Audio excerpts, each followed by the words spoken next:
तो hello guys, अब हम सॉल्व करने वाले हैं एक्सरसाइज नंबर 3.3 का क्वेश्चन नंबर थर्ड का पार्ट थर्ड। तो क्वेश्चन नंबर थर्ड के पार्ट थर्ड में हमको बोला गया है the coach of a cricket team buy 7 bat and 6 ball.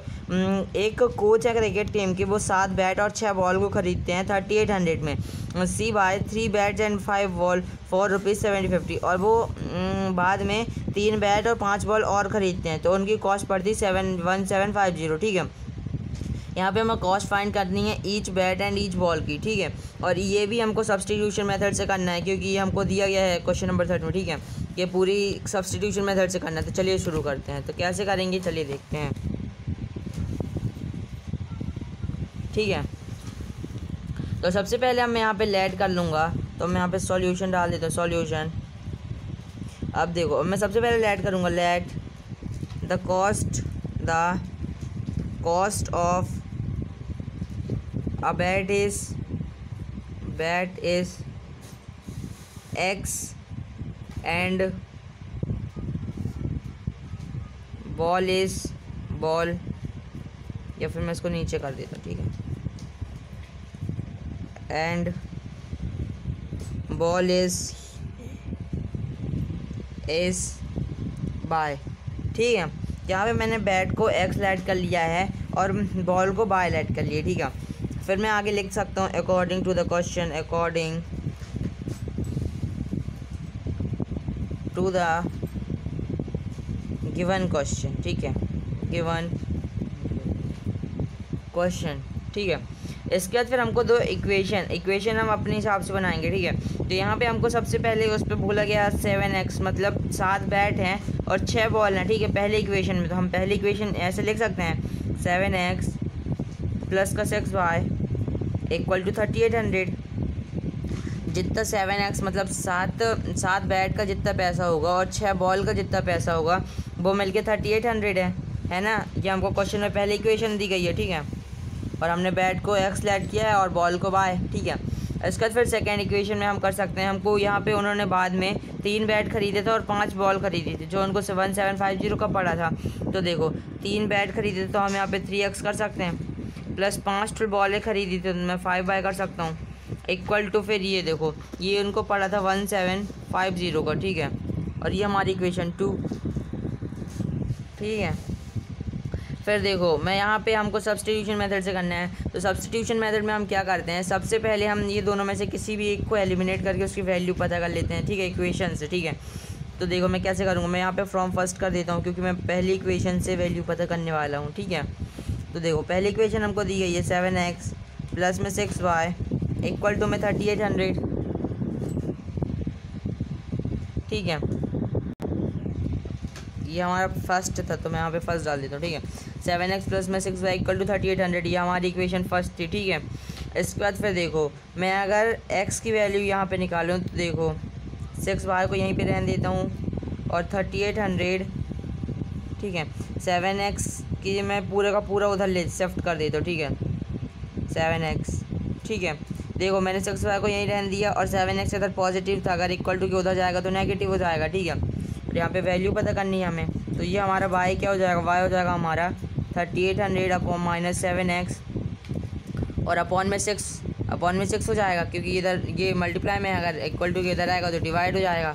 तो ये मैंने यहाँ पे ऐसे कर दिया। अब मैं यहाँ पे इसको इक्वेशन दे देता हूँ, इक्वेशन थर्ड। ठीक है, अब देखो अब यहाँ पे जो मेरी y की वैल्यू निकल के आई है, अगर मैं उसको किसी भी इक्वेशन में पुट कर दूँ तो मेरे पास ये y की वैल्यू पता चल जाएगी मेरे को x y की। ठीक है, चलो देखते हैं। तो अब मैं पुट कर देता हूँ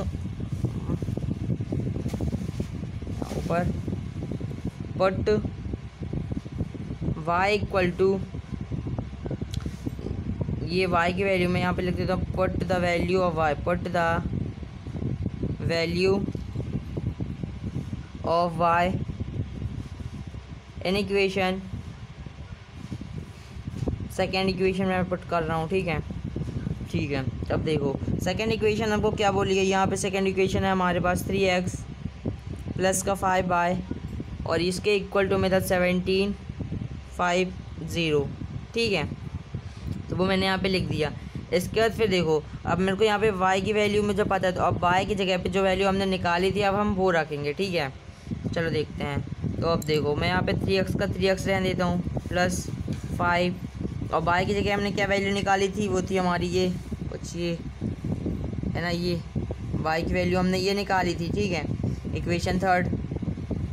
और मैं y की जगह y पुट कर दूंगा, तो y था मेरे पास 3800 माइनस का 7x और अपॉन का 6, ठीक है।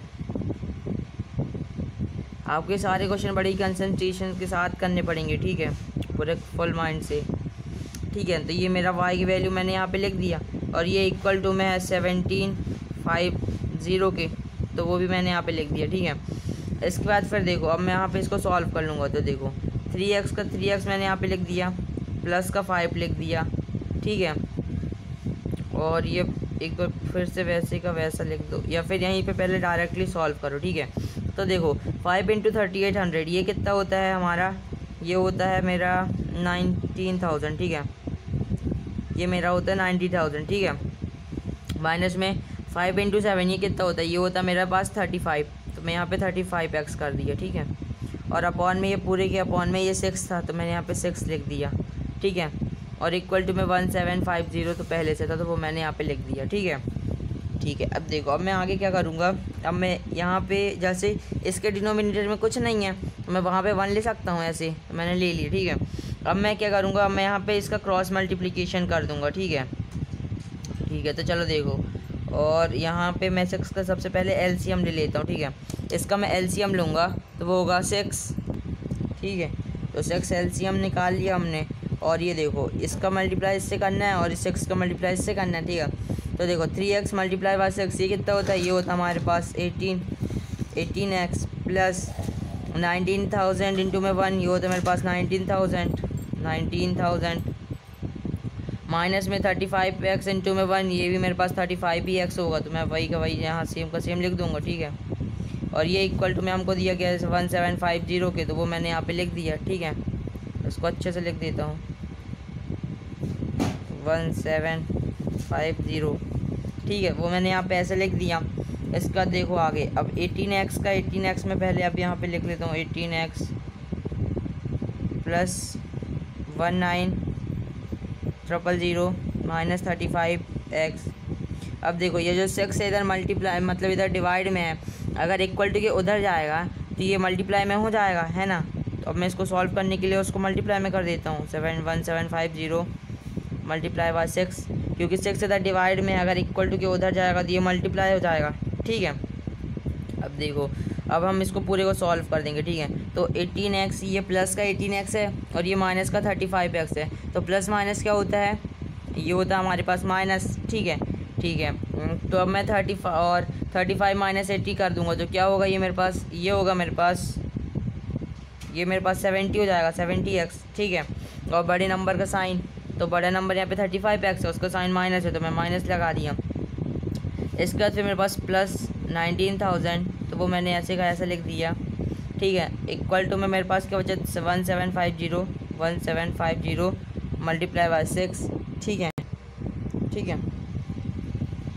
अब मैं इसको पूरे को फिर से एक बार सॉल्व करूँगा, तो देखो ये 17x का 17x प्लस में 19,000 को भी इधर ही रहने दो, और इक्वल टू के उधर का पहले सॉल्व कर लो, ठीक है। तो 1750 मल्टीप्लाई बाय 6 ये कितना होगा, तो देखो 6 0 0, 6 5 30 का 0, 3 कैरी, और 6 7 42, 3 45 का 5, 4 कैरी, और 6 1 6 और 4 10, तो ये होता है हमारे पास 10500, ठीक है। तो मैं यहाँ पे ऐसे लिख देता हूँ 10500, ठीक है।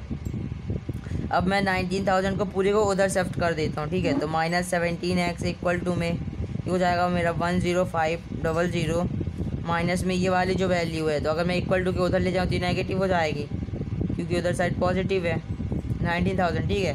तो यहाँ पे सिर्फ मेरा जो यहाँ पे मैं अभी इसको और सॉल्व करता हूँ, ठीक है। तो 10500 माइनस 1900 क्या होगा, इस पे से 000, ये दोनों में से बड़ी वैल्यू क्या है, ये दोनों में से बड़ी वैल्यू तो मेरे को ये दिख रही है, ठीक है। तो ये बड़ी वैल्यू नेगेटिव है, इसका मतलब जो हमारे पास साइन होगा वो भी नेगेटिव होगा, तो मैं पहले से नेगेटिव का साइन लगा देता हूँ, ठीक है।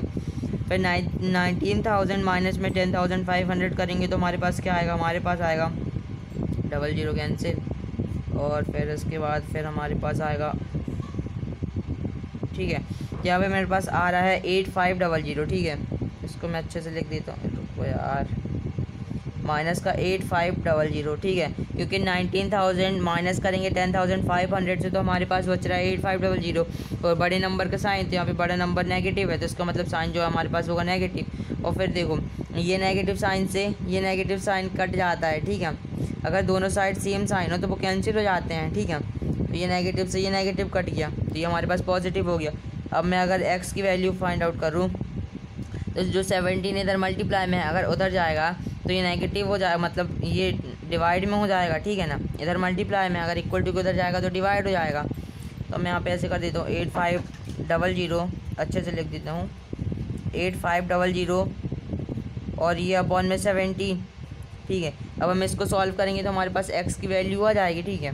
तो देखो अब मैं इसको सॉल्व कर लेता हूँ, तो 17 5 ये हमारे पास 85 होता है, ठीक है, और 00 का 00 वो मैंने ऐसे लिख दिया, ठीक है। तो मेरे पास यहाँ पे x की वैल्यू पता चल गई, x वैल्यू क्या निकल के आई, वो मेरे पास निकल के आई है x इक्वल टू में 500, ठीक है। तो x हमने लेट किया तो बैट को, तो हमारे पास जो बैट की निकल के आया प्राइस वो x है। अब हम बॉल की निकाल लेते हैं, ठीक है, ठीक है। उससे पहले मैं इधर का रफ कर लेता हूँ, ठीक है, कपड़ा तो कोई, ठीक है, मैं इधर का ऐसे रफ कर लेता हूँ, ठीक है, इसको पड़े रहने दो, ठीक है। मैं इक्वेशन थर्ड नहीं बता रही क्योंकि मैं इक्वेशन थर्ड में रखने वाला हूँ। मैंने आपको पहले बताया था जो हमारे पास इक्वेशन थर्ड निकल के आती है वो मोस्ट ऑफ द केस में काफ़ी इजी होती है, ठीक है। हम उस पर ईजिली वैल्यू जल्दी से रख के आंसर हम ला सकते हैं, ठीक है।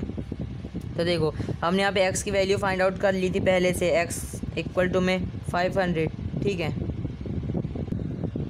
तो मैं यहाँ पे इक्वेशन थर्ड में इसको पुट करूँगा तो मैं यहाँ पे लिख सकता हूँ put the value, put x equal to में 500 इन इक्वेशन, ये हमारे पास इक्वेशन थर्ड, ठीक है।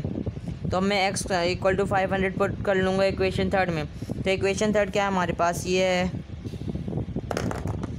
मार्कर ही फिसल, y इक्वल टू में ये मेरे पास है 3800 माइनस का 7x और ये अपॉन का 6, ठीक है। ये रहा, ये मैंने नीचे भी इसको नहीं रफ किया था, ठीक है। अब कर देता हूँ, ये हमारे पास इक्वेशन थर्ड थी, ठीक है। तो अब मैंने यहाँ पे इक्वेशन थर्ड ये लिख ली है, ठीक है।